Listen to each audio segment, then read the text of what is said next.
오늘의 헤드라인입니다.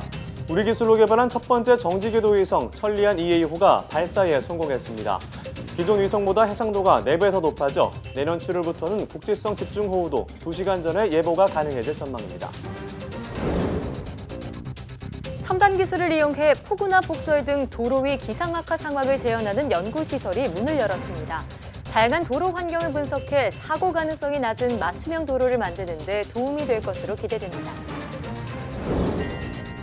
우주를 향한 인류의 꿈이 현실로 다가오면서 새로운 장래 형태인 이른바 우주장도 가능해졌습니다. 최근 열린 우주장에 담긴 이야기와 이를 가능하게 한 기술은 무엇인지 과학 본색에서 알아봅니다.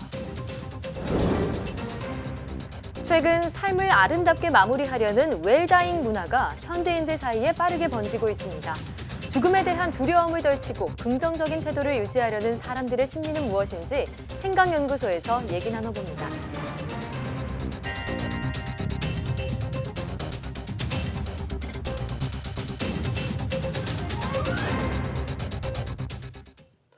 여러분 안녕하십니까? 사이언스 투데이입니다.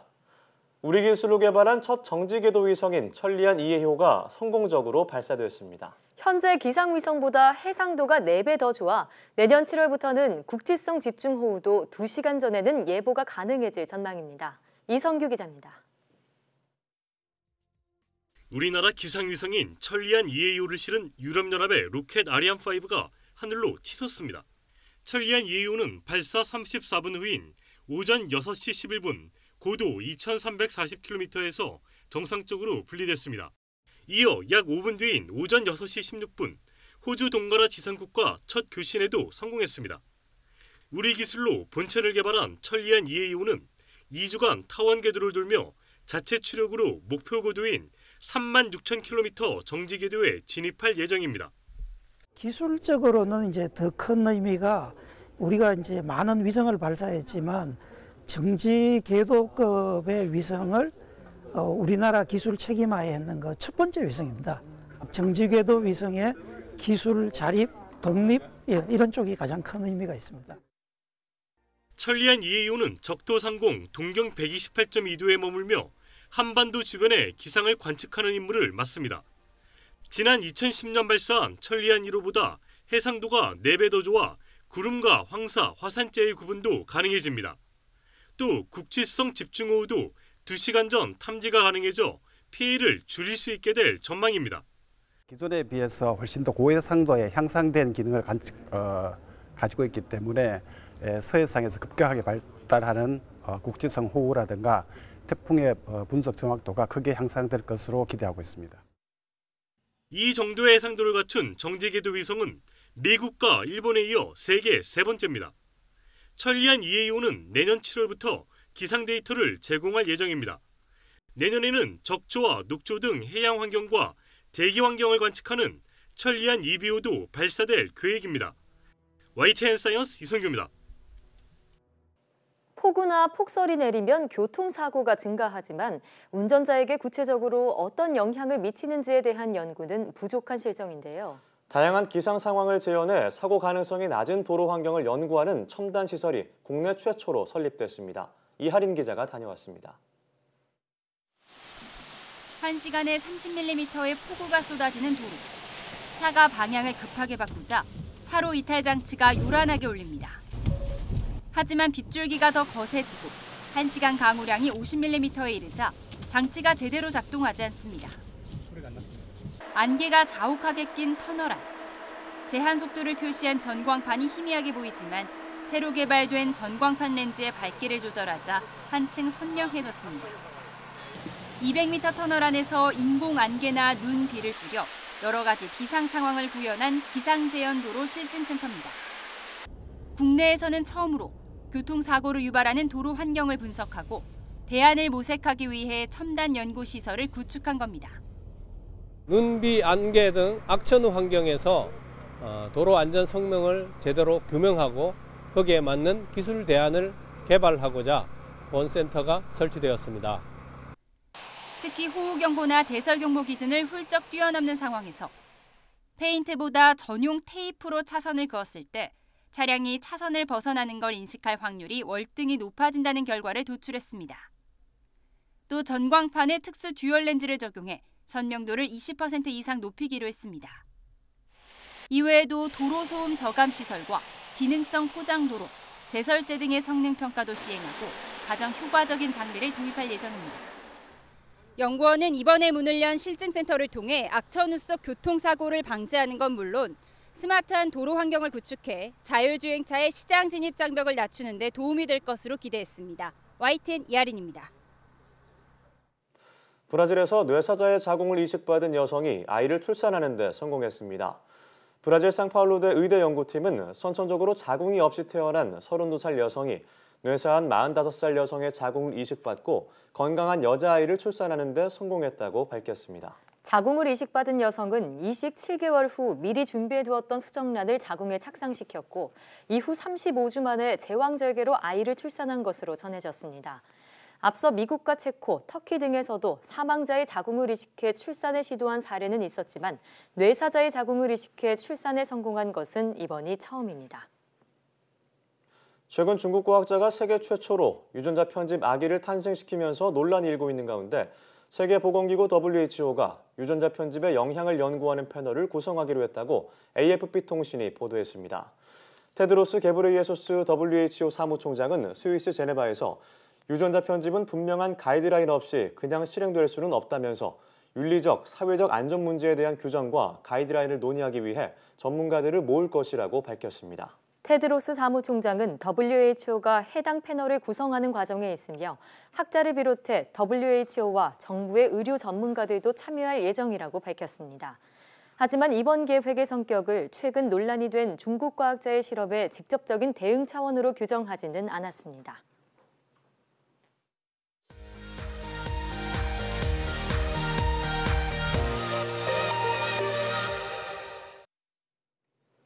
화제의 뉴스를 골라서 과학 기자의 시선으로 분석하는 과학 본색 시간입니다. 네, 오늘은 이혜리 기자와 함께하겠습니다. 안녕하세요. 안녕하세요. 네, 오늘은 어떤 이야기부터 나눠볼까요?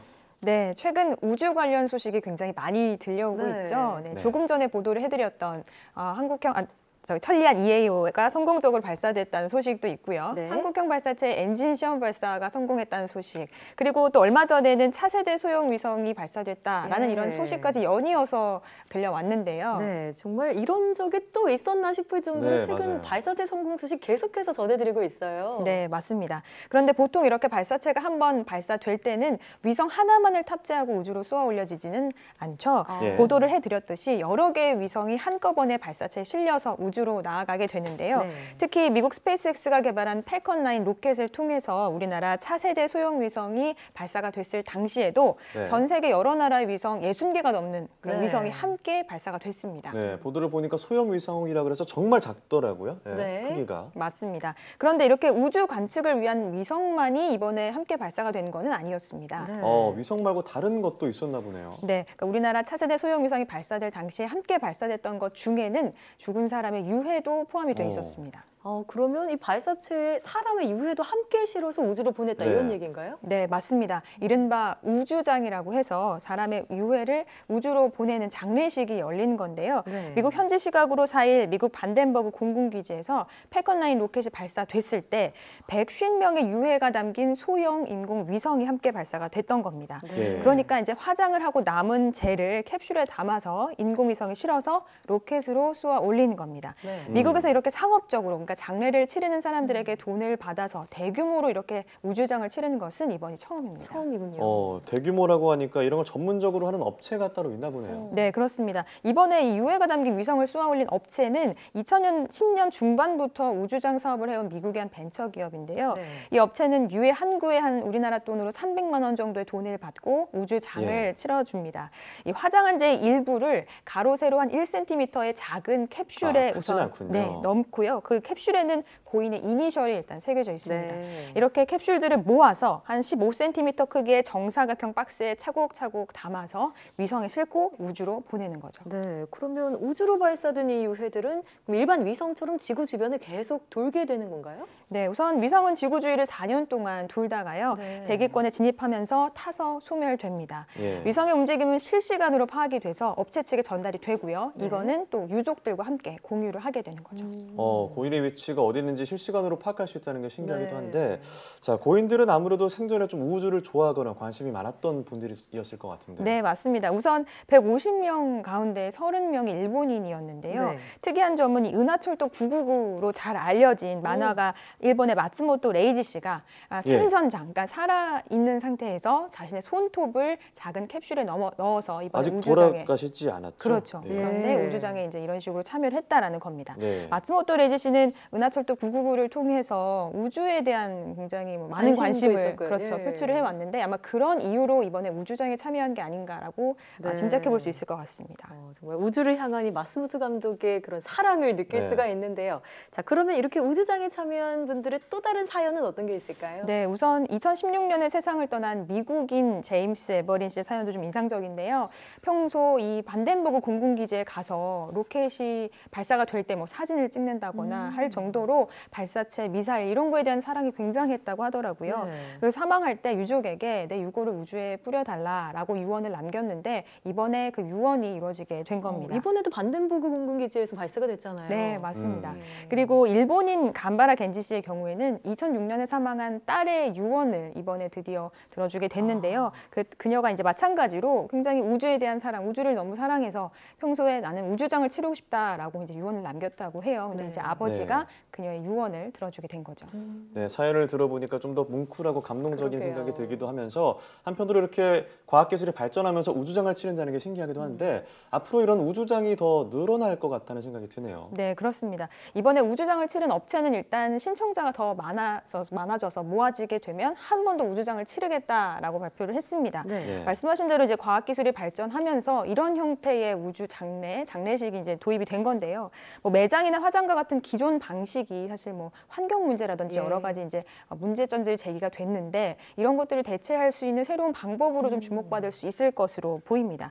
물론 뭐 이렇게 로켓이 유해를 싣고 우주로 날아가서 우주장을 치르는 경우도 있지만 이미 미국이나 영국에서는 거대한 기구에다가 항아리를 실었는데 그 항아리에다 이제 유해를 담아서 하늘로 이제 우주로 띄어보내서 공중에서 유해를 뿌리는 이런 뿌리는 형태의 거군요. 우주장을 이제 치르고 있기도 한데요. 네. 앞으로 뭐 자연으로 와서 자연으로 돌아가는 한 사람의 이제 생애가 과학기술에 힘입어서 좀 더 친환경적이고 그리고 다양하게 변화할 수 있을 것으로 전망됩니다. 네. 자, 이렇게 일반인들의 우주장 얘기를 들으니까요. 정말 발사체 기술이 얼마나 발전했는지를 짐작해 볼 수 있게 되는데요. 다음 소식으로 넘어가 볼까요? 네, 다음 소식은 성조숙증을 소변으로 진단할 수 있다라는 내용과 관련된 이야기 준비해봤습니다. 네, 그렇습니다. 성조숙증 진단을 받은 아이들이 조금씩 늘고 있다는 네. 보도를 본 적도 있는데요. 네, 맞습니다. 지난해 기준의 어떤 통계를 보면 성조숙증 어린이가 10년 사이에 15배 늘어났다라는 이야기가 있는데요. 네. 뭐 서구화된 식습관이나 그리고 환경 호르몬 이런 것들의 영향으로 인해서 이런 현상이 좀 더 심화하는 것으로 분석이 됩니다. 문제는 단순히 이제 2차 성징이 빠르게 나타난다라는 것에서 그치지 않고 네. 성조숙증으로 인해서 호르몬에 문제가 생긴다거나 혹은 성장판이 좀 더 빨리 닫혀서 키가 크는 것을 방해한다는 것이 문제인데요. 예. 이렇기 때문에 이제 부모들이 이제 이런 증상이 나타나면 이제 자녀들을 병원으로 데려가게 되는데 문제는 진단 과정이 굉장히 번거롭고 고통이 좀 뒤따른다라는 점입니다. 그래요? 어떤 과정을 거치길래요? 네, 우선은 혈액 속의 성호르몬을 이제 잡아내야 하는 건데요. 이 농도를 측정하기 위해서는 피를 뽑아야 하죠. 체열을 네. 하는데 단순히 피를 한 번 뽑는 것이 아니라 일단 몸속에 있는 성호르몬을 제대로 측정하기 위해서 이 호르몬이 나올 수 있도록 호르몬 방출을 유도하는 주사를 먼저 맞습니다.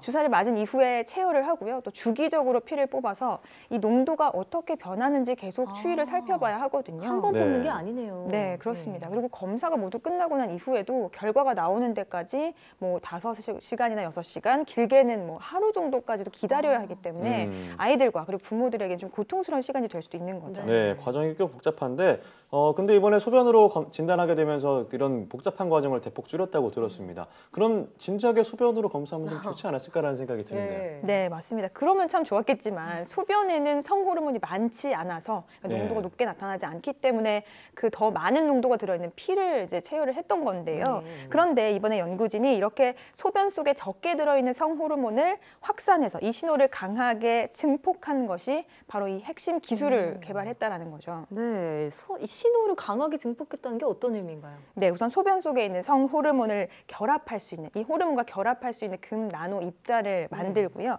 이 입자 주변에 강한 신호를 줄 수 있는 화학물질 입자 한 700만 개 정도를 붙이는데요. 예. 나노 입자가 소변 속에 있는 성호르몬과 결합하고 나면 이 700만 개에 달하는 화학물질이 아주 강한 신호, 여기에 바로 성호르몬이 있다라고 강한 신호를 보내게 됩니다. 그럼 그 신호를 확인하게 되면 성호르몬이 있다라는 것을 간접적으로 검출을 할 수가 있는 거죠. 네, 연구진은 이를 바코드와 같은 형식으로 비유를 했는데요. 연구진의 이야기 직접 들어보시겠습니다. 네. 마트 같은 데서 바코드 이렇게 찍으면 이 바코드가 어떠한 물건입니다라고 알려주듯이 저희가 화학물질 신호를 찍으면 에스트라디올이 있습니다라고 알려주는 것처럼 이러한 방식을 통해 신호 증폭을 하게 되는 거죠. 네, 이렇게 우리 몸속에 있는 다른 물질을 찾을 때도 좀 여러모로 도움이 될 것 같네요. 네, 맞습니다. 이 방법은 원래 사실 도핑 테스트와 비슷한 같은 원리라고 볼 수 있는데요. 네. 그러니까 몸속에는 아주 적은 양의 약물을 검출하는 것처럼 소변을 이용해서 몸속에 있는 호르몬을 찾아내는 방법이다라고 볼 수 있겠습니다. 네. 이 진단법이 그런데 도핑 검사 때보다 정확도가 더 높아졌다. 그러니까 기존보다도 심지어 100만 배 높아졌다고 하니까 네. 정확도가 무척 향상이 됐는데요. 네. 앞으로 뭐 다양한 방법에 이런 원리를 적용할 수 있을 것으로 보입니다. 네, 간편하게 검사할 수 있는 데다 정확도까지 높아졌다고 하니까 하루빨리 현장에 도입이 됐으면 좋겠네요. 오늘 말씀 잘 들었습니다. 네, 고맙습니다.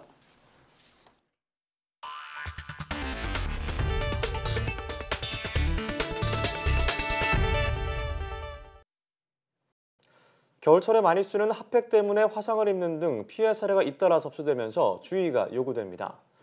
한국소비자원은 최근 3년 반 동안 핫팩 관련 위해 사례가 226건 접수됐다며 비교적 심각한 정도인 2도와 3도 화상이 대부분을 차지했다고 밝혔습니다. 핫팩은 발열이 10시간 이상 지속하고 최고 70도까지 올라가 저온 화상을 입을 위험이 있어 사용상 주의사항 등을 표시해야 하는데 일부 제품은 표시도 미흡한 것으로 나타났습니다. 소비자원은 핫팩을 구매할 땐 KC 마크를 확인하고 맨살에 직접 붙여 사용하지 말고 잠을 잘 때는 사용을 자제할 것을 당부했습니다. 최근 시행된 바다 거북에 대한 실태 조사에서 모든 거북의 내장에 미세 플라스틱이 검출된 것으로 나타났습니다. 영국 엑스터 대학 등 공동연구팀은 대서양과 태평양 등에서 어망에 걸려 죽은 7종의 바다 거북 총 102마리의 내장을 조사한 결과 미세 플라스틱을 포함한 5mm 이하의 합성물 조각이 800여 개나 발견됐다고 밝혔습니다. 연구팀은 거북의 내장 일부만을 검사했음에도 불구하고 모두 합성물이 검출됐다며 이를 전제로 확대했을 때는 총량이 20배 이상에 달할 것이라고 덧붙였습니다. 연구팀은 이 합성물 조각이 오염된 바닷물이나 침전물, 먹잇감 등을 통해 흡입됐을 것으로 분석했습니다. 우리나라 철도 안전 현황과 중요성을 국민에게 알리고 관련 정책의 문제점을 논의하는 자리가 마련됐습니다. 국민생활과학자문단은 한국과학기술회관에서 국민생활과학 기술 포럼을 열어 열차 사고의 원인을 점검하고 안전한 철도교통 이용 방안을 모색했습니다. 특히 이번 포럼에서는 철도 사고 예방 대책에 대한 전문가 발표와 함께 현장을 찾은 시민들의 궁금증을 해소할 수 있는 질의응답 시간도 마련됐습니다. 요즘 베트남에서 부는 한류의 바람이 엄청나다고 하죠. 베트남 축구대표팀 박항서 감독을 필두로 K-팝 등 한국에 대한 호감이 급상승하고 있는 가운데 한국에서 공부한 베트남 과학자들도 과학기술 교류에 앞장서고 있습니다. 이정우 기자입니다. UST 과학기술연합대학원 대학교에서 박사 학위를 준비하고 있는 29살 치엔비엣 응우엔 씨. 베트남 하노이 공대에서 재료공학을 전공한 뒤 한국에서 3년째 열전 소재 융합과 측정 연구에 몰두하고 있습니다. One problem is when we come back to Vietnam is you have to continue this research without new facilities. But I hope that in the future, the Koreans can help Vietnam to develop some system. 응우엔 씨는 새로운 열전 소재 개발에 대한 기대와 함께 한국에 대한 고마움과 애국심이 더욱 커졌습니다. 한국의 과학기술 교육연구기관에서 공부한 베트남 동문 100여 명이 베트남 하노이에서 코리아 연합동문회를 발족했기 때문입니다. 한국에서 공부한 베트남 과학기술인들의 연합은 베트남에서 부는 한류 바람의 새로운 기폭제가 되고 있습니다.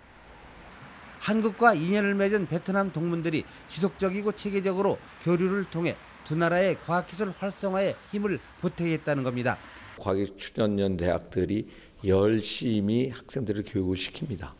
그다음에 졸업한 다음에 이 학생들이 좀 더 발전할 수 있는데 힘을 모을 때가 되지 않았나 생각합니다. K-팝에 이어 한국 돌풍을 일으킨 박항서 베트남 축구 감독. 여기에다 한국을 알고 경험한 베트남 과학인들의 또 다른 연결망은 두 나라의 과학기술과 국가 교류는 물론 우리나라 신남방 정책의 활기를 불어넣을 전망입니다. YTN 이정호입니다.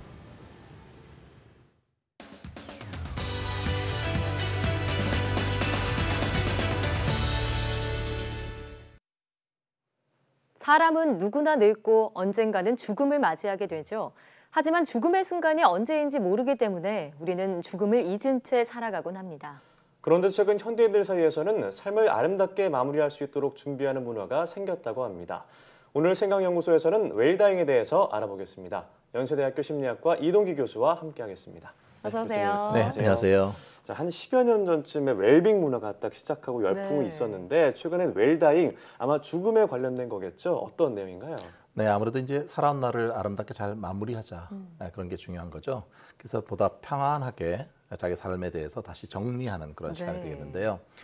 사실 이게 죽음을 미리 준비한다는 거 쉽지 않은 그런 부분이지만 남아있는 날을 잘 이렇게 뜻깊게 보내는 것이 남아있는 가족들한테도 도움이 된다라고 하는 그런 생각들이 확산되고 있습니다. 지금은 이제 고령화라든지 그러니까 질병으로 사망하는 사람들도 늘어나고 또 가족도 해체되고 1인 가구 숫자도 늘어나고 이런 상황이잖아요. 네. 그러다 보면 뭐 주위에서 고독사라든지 이런 것도 사회 문제가 되고 있습니다. 그래서 이 웰다잉의 트렌드가 점점 더 확산되는 그런 추세로 보입니다. 네, 자 이런 식으로 요즘 웰다잉에 대한 관심이 늘어나면서 관련한 프로그램들도 많이 늘어나고 있다고요. 네, 이게 그 가장 보편적인 게 여러분이 잘 아시는 버킷리스트 같은 게 있죠. 그러니까 죽기 전에 꼭 해야 될 일을 목록을 적어놓는 거잖아요. 그다음에 이제 언제든지 남김없이 떠날 수 있도록 엔딩 노트라는 걸 작성해둡니다. 오, 엔딩 노트요. 여러 가지 자기가 적고 싶은 걸 남겨놓는 거죠. 그다음 또한 가끔 이제 보면 돌연사 하시는 분들이 있어서 또 어떤 경우는 이제 말씀을 못 하시게 될 경우도 있어서 이거를 이제 대비해서 유언과는 별도로 자기의 자산이라든지 뭔가 존엄사나 연명치료 여부 그리고 또 장례 방법 그리고 상속 여부 이런 것들을 미리 적어두는 그런 분들도 계시다고 하네요. 게다가 죽음을 미리 체험해보는 그런 프로그램들도 요즘 많이 나오고 있는데요. 하나는 이제 뭐 유언장을 적어보기 이런 것도 물론 있지만 영정 사진 찍기. 미리 찍어보는 거예요. 그렇죠. 그런 것도 있고 또 관 속에 10분 이상 누워보는 일종의 입관 체험 이런 것들이 있습니다. 최근에는 일본의 한 기업인이 생전 장례식이라고 하는 걸 해서 주목을 받았는데요. 그러니까 살아있는데 장례식을 하는 거죠. 뭐냐면은 말기암 선고를 받은 일본인 고마스 씨가 자기 그 살아있을 동안에 그 생전 장례식을 베풀어서 사람들에게 이제 이걸 장례식을 열었는데요. 건강이 더 나빠지기 전에 뭔가 사람들을 만나서 그동안 감사했다 이런 말을 하는 그런 시간을 가졌다고 합니다. 생전 장례식 되게 독특하다는 생각이 듭니다. 보통 죽으면은 인사를 할 시간도 없이 그냥 헤어지는 경우, 떠나게 되는 경우가 많은데 굉장히 색다른 것 같은데요. 이렇게 장례식 문화도 많이 바뀌고 있다고요. 네, 취업 포털 커리어가 설문조사를 했는데요. 직장인 370명 대상으로 해서 과연 이렇게 생전 장례식 이런 거에 대해서 어떻게 생각하느냐 이렇게 물어봤어요. 그랬더니 놀랍게도 설문 응답자의 69.2%가 긍정적이다. 거의 70%에 달하네요. 한 10명 중에 7분 정도가 긍정적으로 반응을 했는데요. 그 이유를 물어보니까 여러 가지가 있는데요. 장례식이 꼭 슬플 필요는 없다. 이렇게 생각하는 분들이 44.9%이고요. 많은 사람과 작별 인사를 미리 나눌 수 있다라고 하는 것이 27%. 그리고 현재 장례식이 좀 지나치게 허례허식이 많지 않느냐 이런 응답이 약 18%.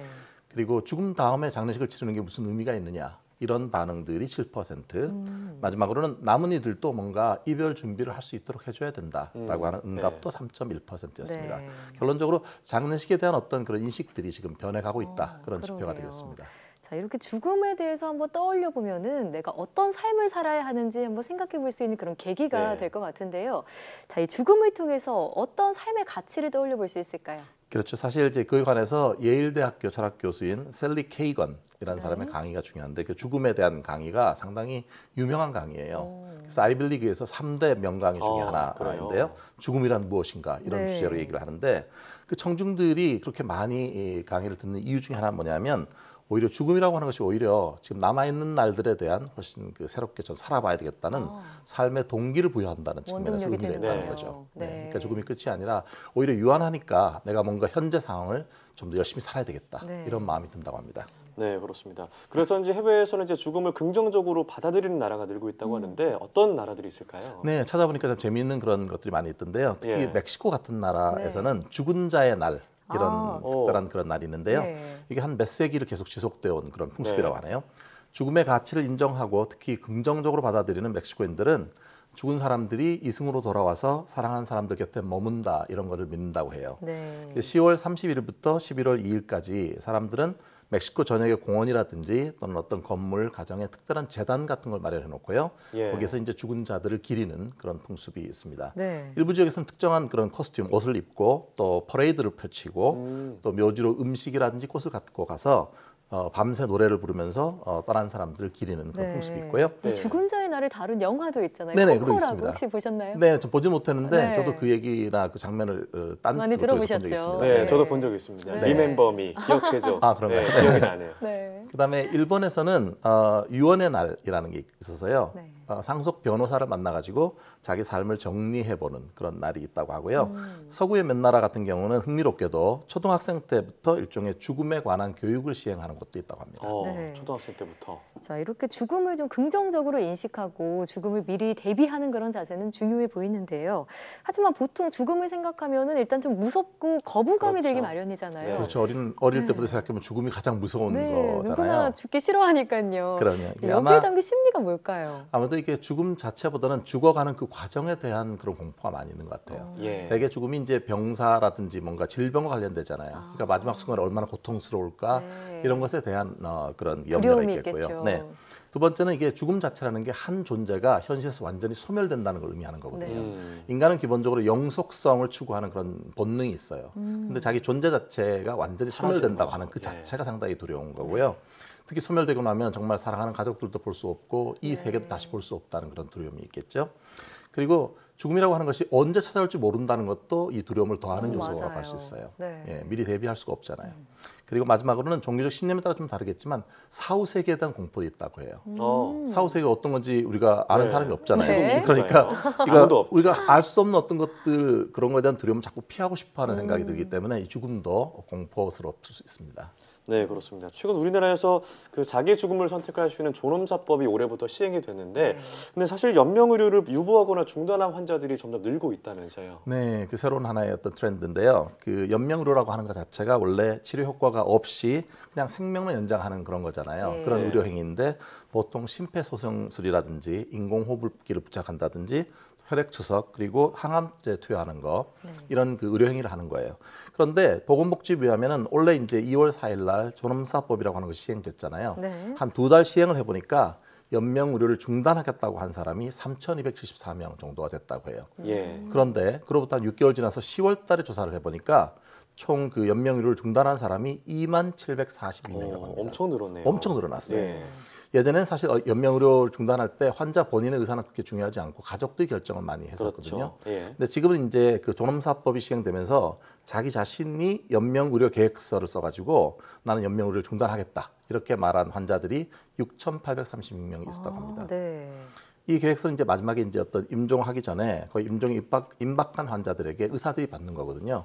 나는 연명의료 하지 않겠다 이렇게 말을 하면 된다고 하네요. 네, 또 최근에는 이 연명의료법에서 중단하는 연명의료 행위도 늘리고 가족 전원의 동의를 받지 않도록 하는 그런 개정안이 국회 본회의를 통과했더라고요.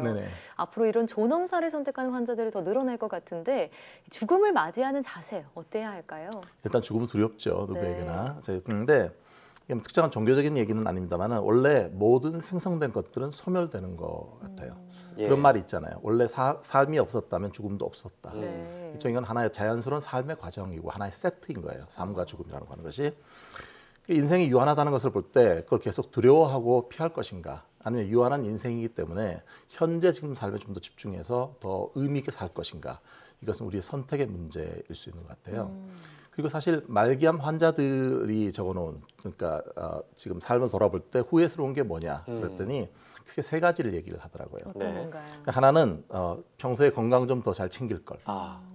후회가 되죠. 네. 두 번째는 자기 주변의 소중한 사람들에게 고마웠다, 뭐 사랑한다 이런 얘기를 좀 더 자주 말을 할 것.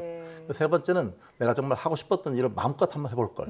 이렇게 세 가지를 후회한다고 하거든요. 와닿는데요? 네, 그러니까 이렇게 만약에 평상시에 이 세 가지를 우리 삶이 언제 끝날지 모르지만 이 세 가지를 후회하지 않도록 지금 현재에 좀 집중을 해서 좀 더 열심히 살아보는 거 그게 더 필요하지 않을까 싶고요. 그래서 아마 주변에 가깝고 소중한 분들한테 오늘 정말 고맙다, 사랑한다 이런 말을 한번 해보시는 건 어떨까? 네, 그렇습니다. 뭐 저희도 그렇고 교수님도 그렇고 워낙 젊은 나이기 때문에 뭐 죽음을 생각하기는 너무 이르지 않을까 이런 생각이 드는데 말씀하신 것처럼 평소에 감사한 마음을 좀 갖고 주변 사람들에게 좀 고맙다 이런 얘기를 좀 나누는 그런 여유를 좀 가졌으면 좋겠습니다. 네, 지금까지 생각연구소 연세대학교 심리학과 이동기 교수와 함께했습니다. 오늘 말씀 고맙습니다. 고맙습니다.